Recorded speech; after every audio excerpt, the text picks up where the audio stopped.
Hi Gemini, welcome to Tarot Tuesday for the week of July 14th.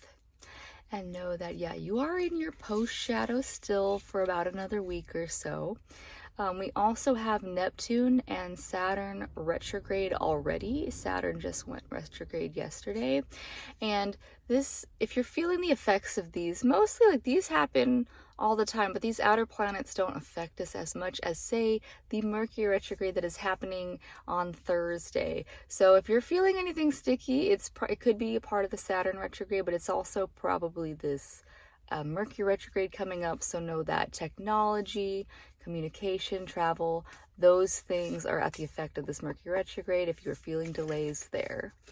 Okay, we're going to do a 4-card reading for you today of what's going on this week for you. We'll go with one more shuffle. There we go. All right, so Cobra. Cobra is your main energy this week, and so you can see the fire sign at the top. And know that a lot of the energies right now are fire ruled, or fire, air, and water. Like, we're in a water time, but we got all this fire and air, and so there's this kind of conflict between our head and our heart right now.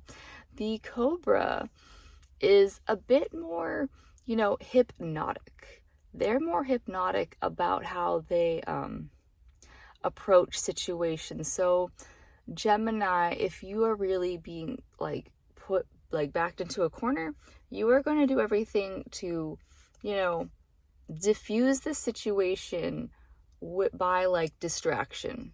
Diffuse by distraction is your key energy for the week. Where it's coming from, shark energy. So you got a heavy water, so you might be, we're in a Cancer season, so heavy waters. But the shark is, while they're these big intimidating animals, that's where you're coming from, is you might be if you are in that that space of being backed into a corner, you just don't want, don't take energy that you don't want, and you just need to put out that face.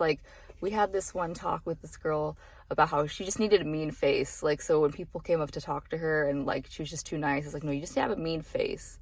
You have a mean face sometimes. You just gotta project out that, no, I'm not in the mood today. All right. And you've also got the zebra. And so the zebra card, again, there's a lot of this hypnotic energy about you. I don't know what that even means, how that even works. But you do have this, the zebra has a freaking little, this whole card is black and white, but the rainbow is in its third eye.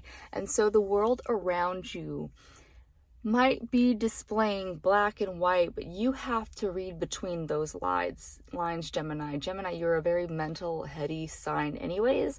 So you need to read between the lines of what is happening around you, but that means that you have to be comfortable listening to the thoughts within you versus being at the effect of the outside energy. You need to be the space that that all of your thoughts are coming from. You need to not be at the effect of the news, of whatever, friends and family gossip crap. You don't need that shit. You need to be in your own energy. Yeah? Okay. And then so, Sea Serpent, and this is a spirit card. Sea Serpent. And so to get into your own energy right now, what I will say, because you have the shark and the sea serpent, which is kind of the master of the waters card in the spirit realm. It also rules over your sacral chakra.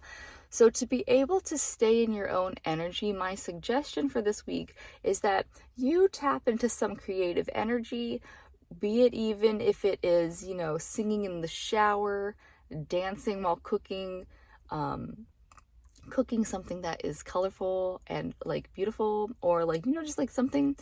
Just tap into your creativity in whatever way, shape, or form that you can. If you can get into a space of flow space, where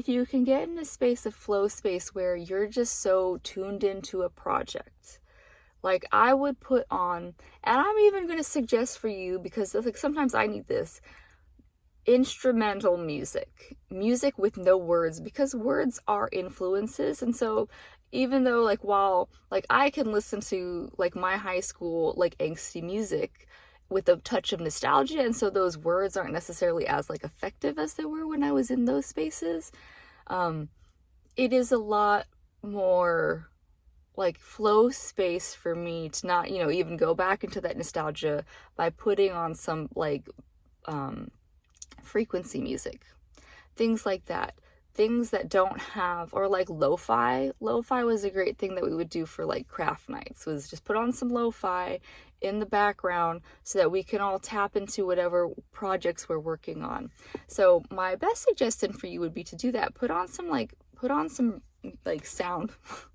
Put on some sound, and then tap into like, you know, like drawing or sewing, whatever it is you do, cooking, whatever it is. Tap into a flow space so that you're not the effect of the outside world. All right, that was everything I have for you, Gemini, and I'll see you next week. Bye.